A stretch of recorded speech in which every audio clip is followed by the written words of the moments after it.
नाज़रीन, रुपया पैसा में आपको खुशामदीद कहते हैं। मैं हूं अली नासिर। आज जिस मौजू के ऊपर हमने बात करनी है वो एक सियासी जमात यानी कि पाकिस्तान तहरीक इंसाफ जो है उसके हाउसिंग पॉलिसी का अनाउंसमेंट जो है उसकी वजह से लोग जो और ख़ास तौर पे बिल्डिंग कम्युनिटी के जो लोग हैं उनको बहुत ज़्यादा इंकरेजमेंट महसूस हो रही है। खैर, प्रोग्राम का महवर जो है वो खालिसतन एक सियासी जमात का एजेंडा तो उसके ऊपर बात करना या उसके ऊपर बहस करना तो नहीं है, लेकिन बुनियादी मकसद ये है कि सियासी जमातों का अब रुझान पैदा हो गया है या सियासी जमातों की तवज्जो अब इस तरफ मबजूल हो गई है कि जनाब हाउसिंग इंडस्ट्री को बूस्ट करें, पाकिस्तान की इकॉनमी के अंदर उसकी पॉजिटिव कंट्रीब्यूशन है, अच्छी कंट्रीब्यूशन है। ये इस चीज़ को हाईलाइट करती है और मेरे ख्याल से अगर ये चीज़ हाईलाइट होना शुरू हो गई तो मुस्तकबिल के अंदर ये तामीरात का शोबा जो है ये काफ़ी तरक्की कर सकता है। ख़ास तौर पे अगर ग्लोबल इकोनॉमिक रिसेशन जो है वो आगे आने वाले दिनों के अंदर आ गई तो काफ़ी पाकिस्तान के अंदर इकोनॉमिक एक्टिविटी जो है सप्रेस हो जाएगी। अगर हाउसिंग को परसू किया गया तो गालिबन ऐसा मुमकिन है, क्योंकि नीड तो है कि कुछ ना कुछ सस्टेनेंस हो जाए इवन इन द हार्शेस्ट और मोस्ट डिफ़िकल्ट ऑफ टाइम्स।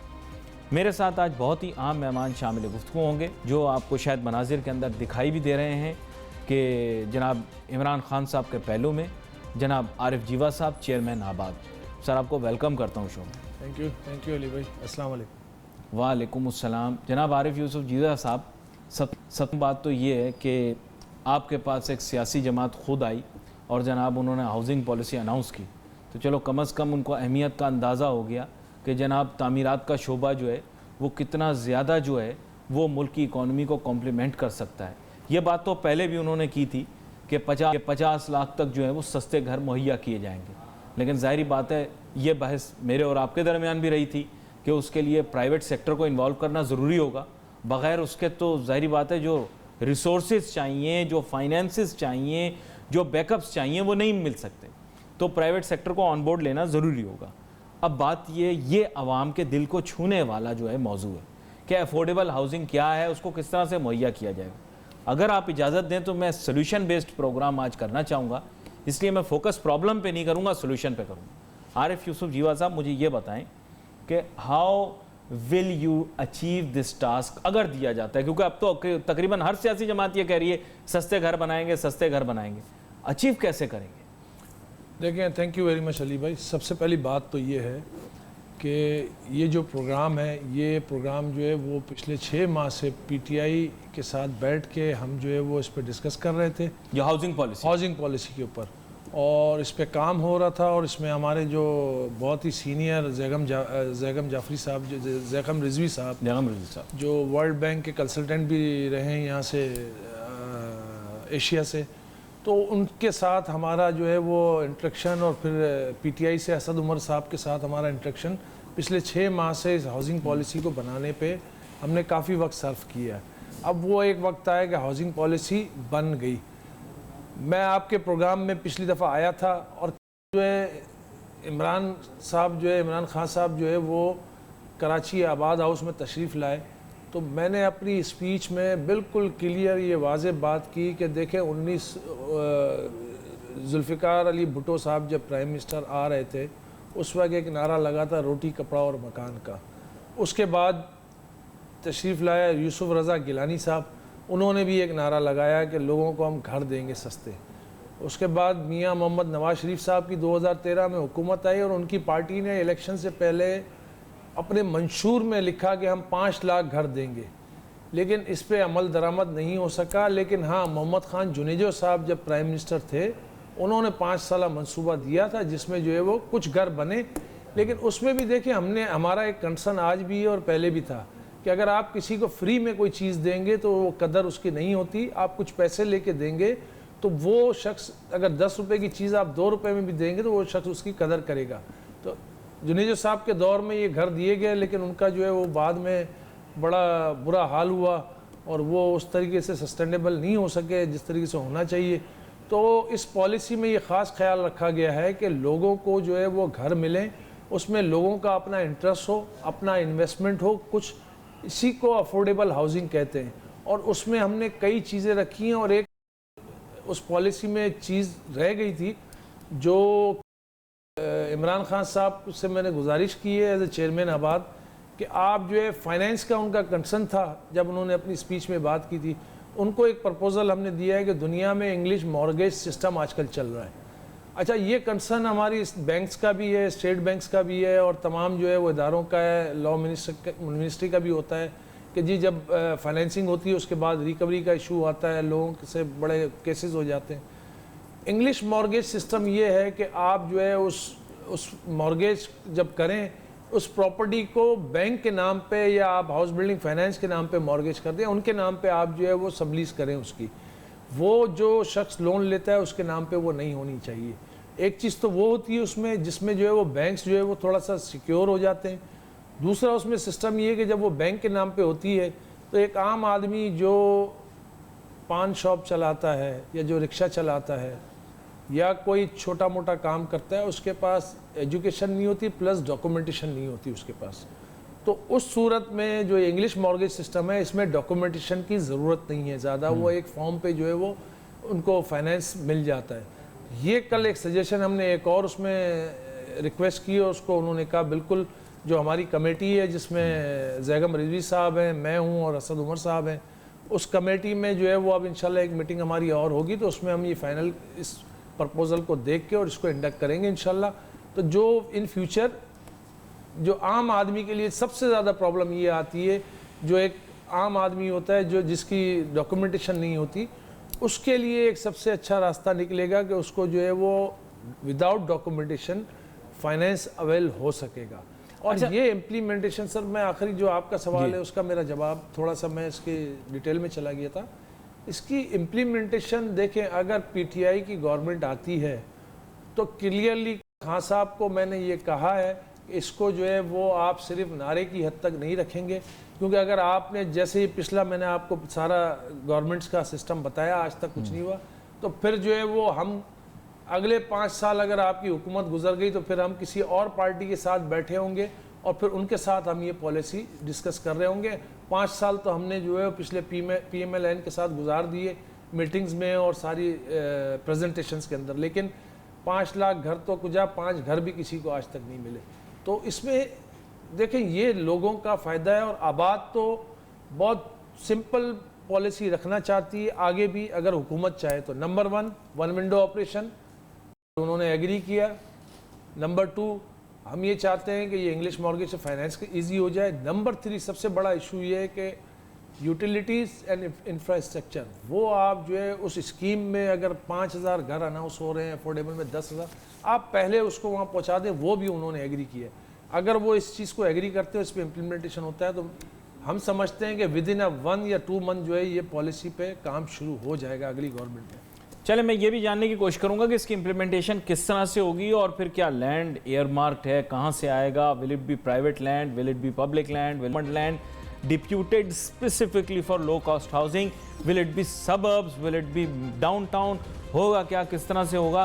क्योंकि बड़ी अहम बात ये होती है कि हमारे यहाँ इम्प्लीमेंटेशन प्लान और प्रोग्राम तैयार नहीं होता और उसकी वजह से क्या होता है कि एग्जीक्यूशन नहीं हो पाती बड़े बड़े प्रोजेक्ट्स की।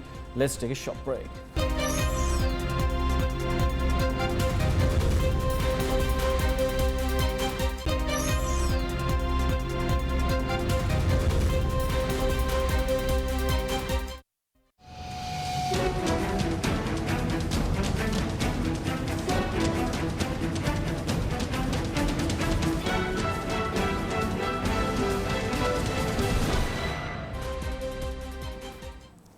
नाज़रीन, welcome back after the break. गुफ्तगू हमारी यही हो रही है कि जनाबे वाला अब सियासी जमातों को अंदाज़ा हो गया कि जनाबे वाला अब किस तरह से building and construction industry Pakistan की इकॉनमी की जानिब कंट्रीब्यूशन करती है और ख़ास तौर पे आम आदमी की ज़िंदगी के ऊपर ये छत जो सर पे होती है उसकी क्या अहमियत है, इसका भी अंदाज़ा शुरू हो गया है। और अब वो ज़्यादातर ऐसे ही ओरिएंटेड प्रोग्राम्स बना रहे हैं जो हाउसिंग को बीच में रख के बनाए जाएँ और साथ साथ इंफ्रास्ट्रक्चरल डेवलपमेंट भी होती रहे। आरिफ यूसुफ जीवा साहब, ब्रेक पे जाने से पहले मैंने आपसे पूछा था कि प्रॉब्लम यही आती है कि हमारे यहाँ थोड़ा सा मामला लामंतकी हो जाता है क्योंकि तमाम लोगों की नीयत जो है वो, और नीयत पे किसी का शक नहीं करना चाहिए, नीयत साफ भी होती है किसी काम को करने के लिए, लेकिन उसका एग्जीक्यूशन प्लान नहीं होता। सबसे पहली प्रॉब्लम ये है कि अगर ये 50 लाख घर बनेंगे, चलो ये हम कहते हैं खुशी की बात है, और लोग भी, आप बोल रहे थे पिछली हुकूमत 5 लाख बनाना चाहती थी, उन्होंने 5 लाख भी नहीं बनाए, आप कह रहे हैं उन्होंने 5 भी नहीं बनाए। लेकिन प्रॉब्लम ये है कि इसके लिए सबसे पहली रिक्वायरमेंट है आपके पास लैंड होनी चाहिए। क्या वो लैंड एयर मार्क्ड है? आपको पता होगा कि एक ज़माने में वज़ीर आज़म नवाज़ शरीफ साहब जो साबिक थे, उन्होंने भी ये कहा था कि जनाब मैं जो हूँ वो प्राइम मिनिस्टर्स हाउसिंग स्कीम थी, आई कैन नॉट रिकॉल, जहाँ पे बहुत सारी लैंड जो अवेलेबल थी पाकिस्तान में अनयूटिलाइज्ड, उसको यूटिलाइज़ करने के बारे में एक प्रोग्राम बनाया गया था जो मुझे याद पड़ता है, मैं आपके सामने पेश कर रहा हूँ। लेकिन उसकी एग्जीक्यूशन भी आपको याद हो, बड़ी प्राइम लैंड थी, लेकिन अनफॉर्चुनेटली उसकी एग्जीक्यूशन भी नहीं हो पाई। आपके ख्याल से क्या एग्जीक्यूशन करने के लिए लैंड की एयर मार्किंग कहाँ होनी चाहिए? सबर्ब्स में होनी चाहिए, आउटस्कर्ट्स ऑफ सिटी में होनी चाहिए, या अर्बन हार्टलैंड डाउनटाउन में होनी चाहिए? देखिए, इसमें ज़मीन तो जब आप अफोर्डेबल हाउसिंग की बात करते हैं तो वो जाके सबब में ही बनते हैं। जब सबब में बनते हैं तो जब भी हम ये बात करते हैं कि आप जो है वहाँ पे यूटिलिटीज़ और इंफ्रास्ट्रक्चर जो है वो आउटर का सारा पहुँचा दें, इंटरनल हमने करना है। दूसरी बात, मैं अपनी बात की करेक्शन करूँगा, जो मैंने ये बात की है कि पिछली गवर्नमेंट ने 5 घर भी नहीं बनाए। हम 5 साल से उनसे एक बात कर रहे हैं, ये घर बनाने हमने हैं। इन्होंने you want them to come to private sector? Yes, इन्होंने पॉलिसी देनी है हमें, इन्होंने कोई सिस्टम देना है हमें, इंफ्रास्ट्रक्चर घर आप कह रहे हैं आप बना के दे देंगे, हम हमें बना सिस्टम के देने को तैयार है हम, और तो कुछ नहीं मांग रहे गवर्नमेंट से। हम कहाँ मांग रहे हैं? अच्छा, गवर्नमेंट कहती है लैंड हम देंगे, हम कहते हैं जी बिस्मिल्लाह दें, हम प्राइस कम कर देंगे। गवर्नमेंट कहती है लैंड आपकी होगी, हम कहते हैं जी जो प्राइस आपको हमने कोट किया हम उस प्राइस में बना के दे देंगे।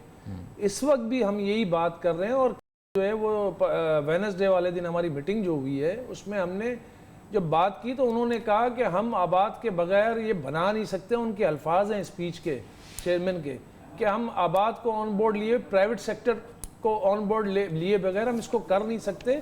और ये बात जब उन्होंने कही है तो हमें ये लगा कि ये सीरियस है इस मैटर के अंदर और सिंसियर भी है। तो बात जो है वो यहाँ आती है कि जी ये हाँ, अब आ जाए 50 लाख घर, उन्होंने 5 नहीं कहा। हम जानते हैं 50 लाख घर 5 साल में बनाना आसान नहीं है, बहुत मुश्किल काम। उसको इम्प्लीमेंट करना, हम ये कहते हैं जी बहुत अच्छी बात है 50 लाख इन्होंने घर अनाउंस किए। इसके माने ये हैं कि सर, इसके माने ये हैं कि 2.5 करोड़ से ज़्यादा लोग जो हैं वो पक्के घरों में शिफ्ट हो जाएंगे या नए यूनिट्स में शिफ्ट हो जाएंगे। ये कोई छोटी बात नहीं है, 2.5 करोड़ लोगों को न्यू हाउसिंग यूनिट्स में या फ्रेश हाउसिंग यूनिट्स के अंदर शिफ्ट करना, ये छोटी बात नहीं है। लेकिन ये अली भाई खुशी की बात भी है कि अगर उसमें से हम ये कहते हैं कि अगर 5 लाख घर भी बन गए, 10 लाख भी बन गए, और हमें उसमें हमें अपने आबाद के प्लेटफॉर्म पे बैठ के हमें अपने मेंबर्स बढ़ाने पड़ेंगे, हमें उस आबाद को जो है वसी उसका एरिया बढ़ाना पड़ेगा पूरे पाकिस्तान में। उसके लिए हमें भी बहुत ज़्यादा काम करना पड़ेगा। तो वो जो है बहुत ज़रूरी है इसके ऊपर काम करना। लेकिन फिर मैं एक बात रिपीट करूँगा कि अगर देखें पीटीआई की हुकूमत नहीं आती, आज हम लोगों को कहते हैं कि जी 50 लाख घर आबाद बना के देगा थ्रू गवर्नमेंट। मेरी इस चैनल से रिक्वेस्ट है कि ये पॉलिसी पीटीआई की ज़रूर पॉलिसी है, जो उनका विजन था जिसको उन्होंने हमसे शेयर किया और हमने बैठ के पॉलिसी बनाई। आए और लोग आए और पार्टी के सरबराह हमसे रिक्वेस्ट करें, हम उनसे मिलते हैं। और हम जो है ये चाहते हैं कि ये मुल्क पाकिस्तान के लिए हम काम कर रहे हैं, ये आबाद या पीटीआई के लिए काम नहीं हो रहा, ये पाकिस्तान के लिए काम चलें, हो रहा है। Let me just give you a rough पे काम करें। Let me give you a rough financial estimate. अगर आप जो बोल रहे हैं कि 50 लाख घर बनाते, चलो लेट इवन इन 5 years, मैं कहता हूँ इवन इन 10 years बनाए, but the aim is you are talking about 5 billion square feet of construction on an average। मैंने आपके सामने सबसे छोटा घर बना दिया 1000 स्क्वायर फीट वाला, ठीक है, वैसे तो इससे बड़ा भी हो सकता है, लेकिन 1000 स्क्वायर फीट हमने कर दिया। लोग 800 से 1200 स्क्वायर फीट के दरमियान I think low cost housing बन सकती है। अगर आप इजाज़त दें तो ये कैलकुलेशन हम कर लें। 5 बिलियन स्क्वायर फीट, आप जानते हैं कि पर स्क्वायर फीट कंस्ट्रक्शन की कॉस्ट क्या हो चुकी है? बिल्कुल। उसके लिए जो अमाउंट ऑफ मनी चाहिए होगा ना सर, दैट इज मैसिव। ये मैं सिर्फ एक बात कर रहा हूं, उसके लिए अरेंजमेंट आज के, उससे जारी बात है इंडस्ट्री तो कहां से कहां पहुंच जाएगी पाकिस्तान की, construction industry, steel industry, cement industry. You can not imagine the amount of potential that it presents. Asad Umar साहब का सबसे पहला सवाल यही था जो आपने सवाल किया, हमने उसका जवाब दिया जी। हम आज आपके प्लेटफॉर्म से भी आपने सवाल किया, हम सेम जवाब देंगे। मैं वही जवाब दूंगा आपको कि हमें गवर्नमेंट से 50,000 घर बनाने के लिए या 5 लाख घर बनाने के लिए हमें पैसा नहीं चाहिए। आप ना दें लोन, फाइनेंस ना करें, बैंकों ने करना है फाइनेंस, गवर्नमेंट ने नहीं करना है। अगर आप चाहते हैं कि इस कौम को, पाकिस्तानी कौम को कोई तोहफा देना चाहते हैं, तो आप अगर फाइनेंस बैंक्स करेंगे, उनको जो है वो आप कम से कम इंटरेस्ट रेट में सब्सिडाइज कर दें कुछ % का। वो भी आप नहीं देना चाहते, लोग देने को तैयार हैं और लोग घर लेने को तैयार हैं बगैर किसी फाइनेंस के। उनके पास इतना पैसा है जो हम मिनिमम की बात करते हैं। लोग आज हमारे पास आ रहे हैं कि हमें जो है 20 लाख तक का घर दें, और ऐसे जो है 2-3 लाख लोग पूरे पाकिस्तान में मौजूद हैं। अब आप आ जाते हैं फाइनेंस की बात। फाइनेंस देखें, हमने जो प्रपोज़ल बनाया हुआ है वो इनसे हमने शेयर भी किया है कि हम कैसे इसको शुरू करेंगे, हम कैसे इसको इम्प्लीमेंट करेंगे। हमने हर स्कीम के अंदर, अगर हम 10,000 घरों की स्कीम पहली शुरू करते हैं जो एज ए टोकन होगी, उसमें हमने 25% शेयर रखा है कि हम उसको कैश पे सेल करेंगे। उससे जो है वो पैसे जनरेट करें, वो कैश पे लेने के लिए लोग तैयार हैं। सर यहाँ पर सबसे finance पहली generate चीज़ ये होगा। देखें, अगर if you want to fit this into a budget, that means कि अगर आप, मैं आप बता रहा हूँ, बहुत कंजर्वेटिव फिगर बता रहा हूँ आजकल के महंगाई के दौर में, अगर 1000 रुपये स्क्वायर फीट पे आप लाना चाहते हैं, कंस्ट्रक्शन कॉस्ट को टैक्स फ्री करना पड़ेगा, टैक्स एग्जेम्प्ट करना पड़ेगा बहुत सारी चीज़ों को। लो कॉस्ट हाउसिंग के लिए, मैं तो कहता हूँ लो कॉस्ट हाउसिंग नहीं, सारी हाउसिंग के लिए आपको करना पड़ेगा, क्योंकि फिर तफरीक करना बड़ा मुश्किल हो जाएगा। जहाँ 50 लाख घर आप बना रहे हैं, वहाँ पे आपको बहुत सारी चीज़ें टैक्स फ्री अनफॉर्चुनेटली अलाउ करनी पड़ेंगी, या फिर आपको मुकामी तौर पर अगर कोई प्रोड्यूस कर रहा है तो उसको मैसिव मराद देनी पड़ेंगी। ये मेरा ऐसा ख्याल है, आप खुद सोचें। इसका देखें, और अडेंडम इसके साथ एक लगा दूं कि सर ये जो आप 50 लाख घर बनाएं 5 साल में, 10 साल में, यू कैन इमेजिन कि इसके लिए इंफ्रास्ट्रक्चरल रिक्वायरमेंट कितनी ज़्यादा है। इलेक्ट्रिसिटी, गैस, वाटर सप्लाई, ये तो सब स्टेट प्रोवाइड करेगी ना। इसके लिए भी तो एक बजट, वो तो आप तो सिर्फ उतनी प्रोवाइड कर सकते हैं जितनी आपके with in the vicinity of your housing society हो या जो भी आप बनाएं। उसके अलावा तो गवर्नमेंट ने लाना है ये सब कुछ, पानी भी लाना है, गैस भी। गवर्नमेंट के लिए अली भाई कोई मुश्किल नहीं है ये काम। देखें, हम कहाँ कहते हैं कि आप जो है 50 लाख घरों का इंफ्रास्ट्रक्चर एक साथ पहुँचा दें। हम कहाँ कहते हैं 5 लाख घरों का इंफ्रास्ट्रक्चर आप एक साथ पहुँचा दें। आप कोई काम शुरू तो करें। 10,000 घरों का, कोई 20,000 घरों का कोई एक एरिया सेलेक्ट करके उसको शुरू तो करें। और जहाँ तक बात है सब्सिडाइज करने की टैक्स में, या टैक्स, मैं ये कहता हूँ जीरो टैक्स करना पड़ेगा, नहीं उसको सब्सिडाइज ना कहें आप, जीरो टैक्स करना पड़ेगा या टैक्स एग्जेम्पशन, शायद मैं कह रहा हूँ शायद एक प्रपोजल का हिस्सा। उसका सिंपल तरीकेकार है, उसमें कोई रॉकेट साइंस नहीं है। आज हम जैसे अलाइड इंडस्ट्रीज जितनी हमारी पाकिस्तान में, कुछ इंडस्ट्रीज के साथ आबाद का जो है वो एक MOU साइन हुआ है, स्पेशल रेट्स हमारे तय हुए हैं। प्राइस जो मार्केट की है उससे हमने कम रेट तय किया। हमारा फार्मूला क्या है? सिंपल फार्मूला है, एक मेंबर जो है वो एक बिल्डिंग बना रहा है या एक स्कीम बना रहा है, वो हमें आके बताता है कि जी ये मेरा नक्शा है और इस पर जो है वो 40,000 मीटर जो है टाइल लगेगी मेरी। हमारी एक कमेटी बनी हुई है, उसको स्क्रूटनाइज करती है 2 दिन के अंदर के जी हाँ इसने जो प्लान दिया है इसमें 40,000 मीटर जो है टाइल लगेगी। हम उस कंपनी को जो है वो सेंड कर देते हैं कि जी इस प्रोजेक्ट के लिए आपने इसको 40,000 मीटर टाइल देनी है। Fair enough. और ये ऐसे एग्रीमेंट हमारे 3-3, 4-4 सालों से चल रहे हैं और कामयाब हैं। अगर इसमें सिंपल यही फार्मूला होगा कि अगर 10,000 घर हैं, उसका BOQ बनेगा, जब वो घर शुरू होंगे BOQ बनेगा, उसमें मेंशन होगा कि इसमें जो स्टील इतना लगेगा, सीमेंट इतना लगेगा। आपने उस प्रोजेक्ट के लिए टैक्स फ्री उसको करना है, सिंपल और सिंपल इतना करना है कि उसका जितना उस पर स्टील लग रहा है, सीमेंट लगना है, उससे ज़्यादा लगता है तो आप उससे टैक्स लें, उससे कम लगता है तो अच्छी बात है, लेकिन उतना लगता है तो आप उसको टैक्स फ्री कर दें।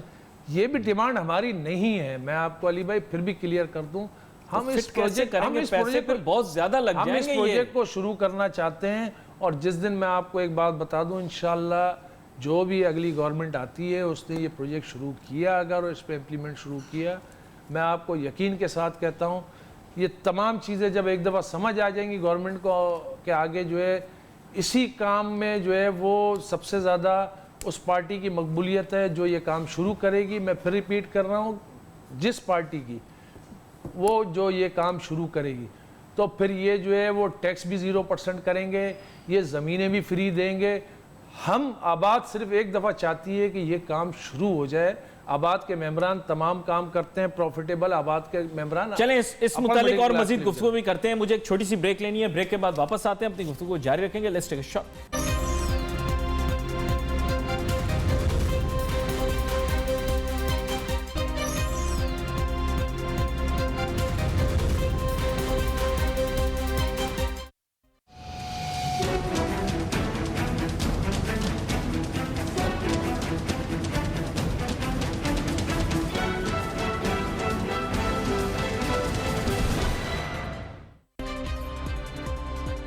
नाज़रीन वेलकम बैक आफ्टर ब्रेक।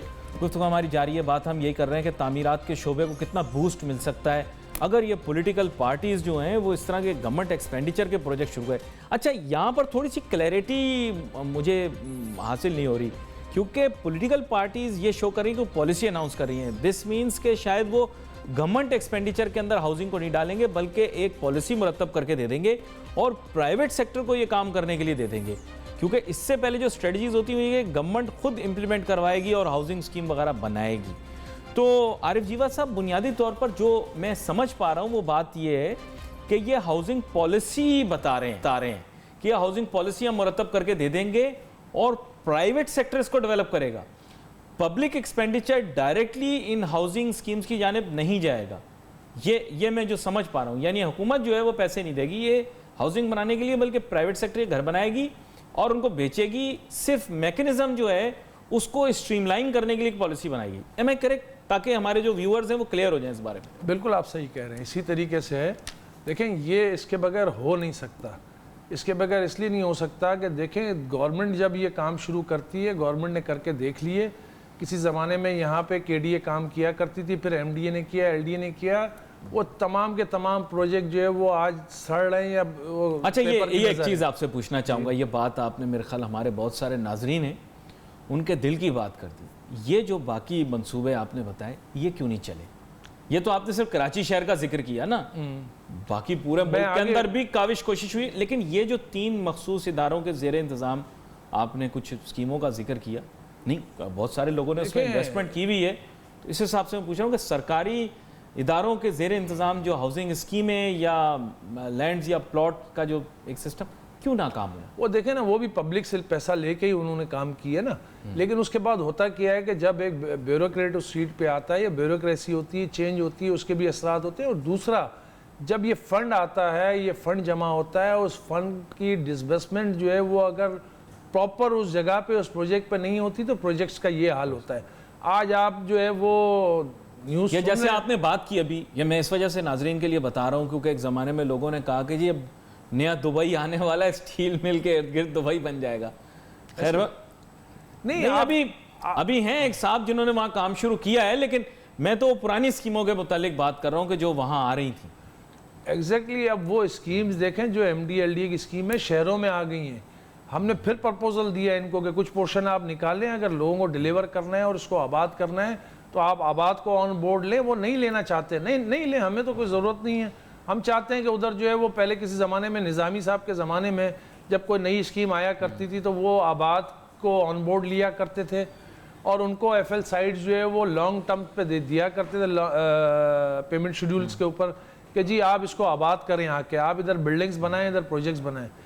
ये गुलिस्तान जौहर की स्कीम में यही हुआ है कि आबाद के मेम्बरान को उन्होंने कम रेट्स पे और शेड्यूल के ऊपर FL साइट्स दी और आबाद के मेम्बरान ने जाके वहाँ सड़क भी नहीं थी और बिल्डिंग्स बनाने। जौहर आबाद हो गया, लेकिन जौहर को आबाद के मेम्बरान ने किया बेसिकली। हाँ, 80s के अंदर ही ये आबाद हो गया। बहुत सारे और पोर्शन हैं शहर के। तो हमने ये प्रपोजल LDA के लिए भी दिया है, इनको MDA के लिए भी अभी कई सालों से देते आ रहे हैं कि भाई ठीक है, आप उसमें आपके कमर्शियल प्लॉट्स या जो फ्लैट साइट्स हैं वो आबाद के साथ बैठ के आप MOU बनाएं, एक प्रोजेक्ट उसको हम बनाते हैं। आबाद वहाँ पे काम शुरू करती है, लोग जो है खुद ब खुद जो है वो उधर आपको पैसे भी जनरेट होंगे, उन प्लॉट से पैसे जनरेट होंगे, आप उससे डेवलपमेंट का काम शुरू कर दें। आप लोग प्रॉस्परस बहुत हो गए ना, तो फिर वो उनके जहन में ये आता है कि अगर ये प्रॉस्परस हो गए तो फिर नर्ख क्यों हम लोग स्पेशल डिसाइड करें, मार्केट पे लें।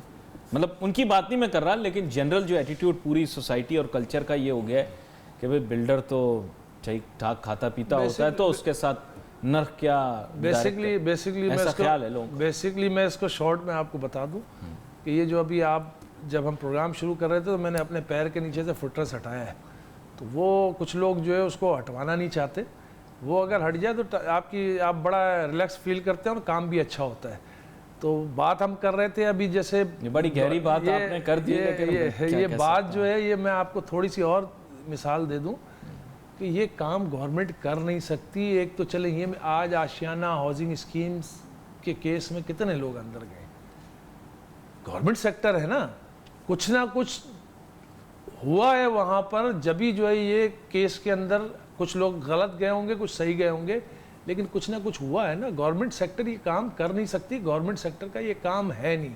पीआईए का आप हाल देख ले, हर साल जो है वो पैसे डाल रहे हैं, रेलवे में हर साल। इसलिए आप चाह रहे हैं कि गवर्नमेंट डायरेक्टली इसमें इन्वॉल्व ना हो, बल्कि फिजिबिलिटी हो, वायबिलिटी हो, खरीदने वाला भी कमर्शियल नौयत पर ले, लेकिन उसको सस्ते नर्ख पे चीज मिले। एग्जैक्टली हम यही चाह रहे हैं उसके लिए। और आपने ये बता दिया उसके लिए फिर लैंड रैशनल प्राइसेस पर अवेलेबल होनी चाहिए आउटस्कर्ट्स। अगर दे गवर्नमेंट तो गुड इनफ, क्योंकि हम हर चीज पे कहते हैं। बिगेस्ट प्रॉब्लम है कि अगर आप जाएंगे आउटस्कर्ट्स के अंदर तो आपको ये अंडरस्टैंड करना है कि सिटीज का साइज बहुत बड़ा हो गया है, और उसमें अगर सिटी एक्सपेंशन भी उसके अंदर आपको जहन में रखनी पड़ेगी। जाहिर बात है बहुत सारे लोग शहर से भी वहाँ शिफ्ट होंगे, लेकिन बहुत सारे लोग दूसरे शहरों और इलाकों से भी वहाँ पर आएंगे, जिससे सिटी की जानिब जो है वो फिर प्रेशर बढ़ेगा। ये मैं एक आपके सामने एक मिसाल रख रहा हूँ। अब या तो आप न्यू टाउन्स एंड सिटीज़ बनाएं यूनाइटेड स्टेट्स की तरह या और ममालिक की तरह जो वसी रकबे रखती हैं कि वहाँ पर नए शहर तैयार हो जाते हैं। आप तो खुद अपनी आंखों से देखा होगा। हम तो बात करते हैं, देखें हम तो पूरे पाकिस्तान की बात करते हैं, जनरल बात करते हैं। अगर हम ये कहते हैं कि 1 करोड़ 20 लाख घरों की शॉर्टेज है तो हम पाकिस्तान की बात करते हैं, हम कराची की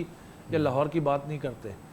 हम ये कहते हैं कि जब 1 करोड़ 20 लाख घरों में से अगर 1 लाख घर भी या 5 लाख घर भी बन जाते हैं, तो वो अगर सक्खर से आगे कराची आबाद हो जाते हैं या सियालकोट से आगे कराची या कराची से नहीं, वो तो अच्छी बात है, लेकिन मैं ये बता रहा हूँ कि सिटी रिसोर्सेज पे आबाद हो जाते हैं, सिटी रिसोर्सेज पे वो प्राइवेट सेक्टर फिर कल आप कहेंगे ये क्या हो गया, फिर पानी की वजह से ये बातें आएंगी, पानी खत्म हो जाएगा, फिर आप कहेंगे पानी खत्म हो गया, हमारा काम रोक दिया। लेकिन काम तो रुकेगा आपका, क्योंकि पानी तो है नहीं। अब आप बोल रहे हैं कि काम और मजीद। अली भाई, हम आज भी उसकी वजह जो है उन पाकिस्तानियों को नहीं ठहराते जो दूसरे शहरों से आते हैं। सर मैं ये बात ही नहीं कर रहा, बारिशों का नेवर मिसअंडरस्टैंड आपने कर लिया। मैं ये कह रहा हूँ कि रिसोर्सेज कम पड़ जाएंगी, बिल्कुल, और उसके लिए यूटिलाइज करने वालों की तादाद आगे बढ़ जाएगी।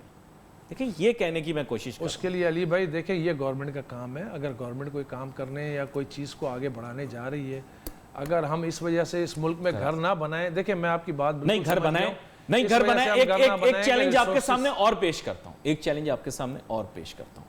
देखिए पॉपुलेशन डेंसिटी जहाँ होगी वहीं पर ही घर बनेंगे जी। जाहिर बात है रेगिस्तान में तो जाकर बना सकते हैं, लेकिन रेगिस्तान में जाकर तो कमर्शियल बिल्डर अब अपनी रिसोर्सेज नहीं लगाएगा। वो कोशिश करेगा जहां पॉपुलेशन सेंटर्स हैं, और जैसे आपने कहा कि 1 करोड़ 20 लाख घरों की आपने कैलकुलेशन की है, तो वो पॉपुलेशन सेंटर्स में होंगे। अब उसमें तो उसमें सेंट्रल पंजाब का भी हिस्सा है, उसमें सदर्न पंजाब भी है, रूरल सिंध भी है। अली भाई, हम शुरू में जब हमने बात की थी, आपने भी इसी पे बात शुरू की थी, मैंने भी उसी पे बात की, मैं आज भी पहले भी बात कर रहा हूँ। हम इसको ये जब हम यूटिलिटीज़ की बात करते हैं ना कि पानी बिजली गैस गवर्नमेंट वहाँ पर पहुँचाए, तो हम शहर से बात नहीं, तो फिर ऐसे भी मुमकिन है कि उस प्रोग्राम के अंदर हैदराबाद शहर में भी आपको घर बनाने पड़े। हाँ बिल्कुल, सक्खर में भी आपको बनाने पड़े। ये मैं आपको कुछ पॉपुलेशन सेंटर्स बता रहा हूँ, डेंसिटी है, बड़ी आबादी है सक्खर की, हमारे देखने वाले बहुत सारे सक्खर से देखते हैं। इसके अलावा फिर आपको रहीमयार खान और मुल्तान भी जाना पड़ेगा, हमें कश्मीर गुजरात भी जाना पड़ेगा आपको। आर यू मेंटली प्रिपेयर्ड के मतलब हमें मुजफ्फराबाद भी जाना पड़ेगा आपको, हमें कोयटा भी जाना पड़ेगा, हमें जो है वो गवादर भी जाना पड़ेगा आपको, क्योंकि हर पाकिस्तानी के लिए अगर आपने काम करना है तो पूरे पाकिस्तान के लिए आपने काम करना है। बिल्कुल। तो हमारे मेंबर्स तो सिर्फ पाकिस्तान में कुछ शहरों में नहीं है, हमारे मेंबर्स कोयटा में भी हैं, ग्वादर में भी हैं, हमारे मेंबरान पेशावर में भी हैं। जो उस साइड पे लोग हैं वो जिम्मेदारी हम उनको देंगे, जो इस तरफ लोग हैं बलूचिस्तान की तरफ वो जिम्मेदारी उनको देंगे। इसीलिए मैंने शुरू में बात की, इस काम को करने के लिए हमें और मेंबरान की तादाद बढ़ानी पड़ेगी, और वो मेंबरान, ये जितने मेंबर्स अभी हमारे पास हैं, इसमें हम 50 लाख घर 5 साल में कंप्लीट नहीं कर सकते। हम दोबारा मैं रिपीट करूँगा कि अगर ये 5-10 लाख घर भी हम बना दें, एक रिवायत कायम हो जाए, और वो रिवायत जो आने वाली हुकूमत के ऊपर, जो नई हुकूमत आएगी उसके ऊपर प्रेशर बिल्ट होगा कि ये काम करना ज़रूरी है हमें, और ये काम हमें करना चाहिए। बनाएंगे देख, मैं कुछ सवालात आपके सामने रखूँगा। इसके माने ये हैं, फिर आपको इनके लिए इलेक्ट्रिसिटी और पावर चाहिए होगी, सोलर पैनल चाहिए होंगे अगर आप इलेक्ट्रिक ग्रिड पे कनेक्टेड नहीं हैं। तो वो एक अलहदा इंडस्ट्री है जो कि नई इस्टेब्लिश होगी, है एग्जिस्ट करती है, लेकिन मैसिव स्केल पे फिर आपको मैन्युफैक्चरिंग भी शायद करनी पड़े। एलाइड इंडस्ट्रीज़ की बात कर रहा हूँ, जो आपका सपोर्ट स्ट्रक्चर आपको चाहिए होगा। अभी आपने कहा कि इतने हज़ार मीटर और इतने हज़ार मीटर, लेकिन माजरत थोड़ा सा ताल्लुक़ और थोड़ा सीखता रहूँ तो अब मुझे भी पता लग गया है कि अगर ये आप यूनिट बनाएंगे 50 लाख तो इसके अंदर कितनी टाइल इस्तेमाल होगी। मेरे ख्याल उसकी तो फिर कैपेसिटी हमें इंक्रीज करनी पड़ेगी, वरना फिर इंपोर्ट लोड आएगा हमारे ऊपर। लेकिन बात है ना, ऐसे ही। फिर अगर आप स्टील की बात कर रहे हैं तो ना करते, चलो आप वर्टिकल पे नहीं जा रहे, थोड़ा लोहा तो आप लगाएंगे ही ना। जी जी बिल्कुल। अगर आप नहीं जाते वर्टिकल, आप हॉरिजॉन्टल कंस्ट्रक्शन करते हो, फैलाते हो, फिर भी लोहा आपको चाहिए होगा। That will also be massive demand. तो हमारे यहाँ तो फिर स्टील मिल की रिक्वायरमेंट, यानी बहुत सारी एलाइड इंडस्ट्रीज एग्जिस्ट करती हैं, उनको एक्सपेंड करना पड़ेगा, जो एग्जिस्ट नहीं करती उनको एस्टेब्लिश करना पड़ेगा। छोटा काम नहीं, हम यही तो बात बहुत करते बड़ा हैं। काम है, बहुत बड़ा काम है। हम यही तो बात करते हैं हर प्लेटफॉर्म से। हम यही बात करते हैं कि जब ये घर बनेंगे और ये बनना शुरू होंगे तो लोगों को थोड़ा सा कॉन्सेप्ट 50 लाख घरों के ये भी माने होंगे कि सर खाली जो है ना हैंडल दरवाजों के और लॉक जो चाहिए होंगे, जी जी, वो भी करोड़ों में चले जाएंगे। बिल्कुल। एक मैं आपके सामने बात रख रहा हूँ, ये छोटी छोटी चीजें हैं। जी जी, स्विच आपको चाहिए होंगे हर घर के अंदर, तो इलेक्ट्रिक स्विच और पैनल वगैरह बहुत ज्यादा चाहिए, लाइट्स चाहिए, लाइट सेवर चाहिए, बल्कि आजकल तो एलईडी आ गए। जी बहुत मैसिव डिमांड होगी, बहुत मैसिव। हम इसीलिए तो कहते हैं हर प्लेटफॉर्म से कि लोगों को कॉन्सेप्ट ये है कि आबाद जो है वो ये काम के पीछे पड़ी है और ये 5 सालों से ये इस काम को लेके चल रही है। तो आबाद जो है वो लोगों का कॉन्सेप्ट ये कि आबाद का इसमें बहुत बड़ा फायदा नहीं। हम ये हमेशा कहते हैं कि ये आपने तो कुछ इंडस्ट्रीज के नाम लिए, कुछ के नाम 100+ इंडस्ट्रीज जो है वो आपकी इतनी, ये जो जितनी इंडस्ट्री इस मुल्क में लगी है और ये काम जो 50 लाख घरों की बात हो रही है, ये इससे 3 गुना और आपको इंडस्ट्रीज यहाँ लगानी पड़ेगी या एक्सटेंड करनी पड़ेगी आपको। यानी एक ओवरऑल एक्सपेंशन जो है उसकी जरूरत पड़ेगी और इंडस्ट्रीज बहुत सारी स्टैब्लिश होंगी। आरिफ यूसुफ जीवा साहब, कोशिश तो यही होती है कि बहुत सारे मौजूआत को एक साथ जो है मंतकी अंजाम तक पहुंचाएं, लेकिन आगे आने वाले दिनों के अंदर हम कोशिश करेंगे दोबारा से इस मौजू के ऊपर हम गुफ्तगू करें। यहाँ पर ना प्रोग्राम का वक्त खत्म हुआ चाहता है, but we wait for your messages on Facebook. यहाँ पे अली नासिर हमारी टीम को इजाजत दीजिए। अल्लाह हाफिज़।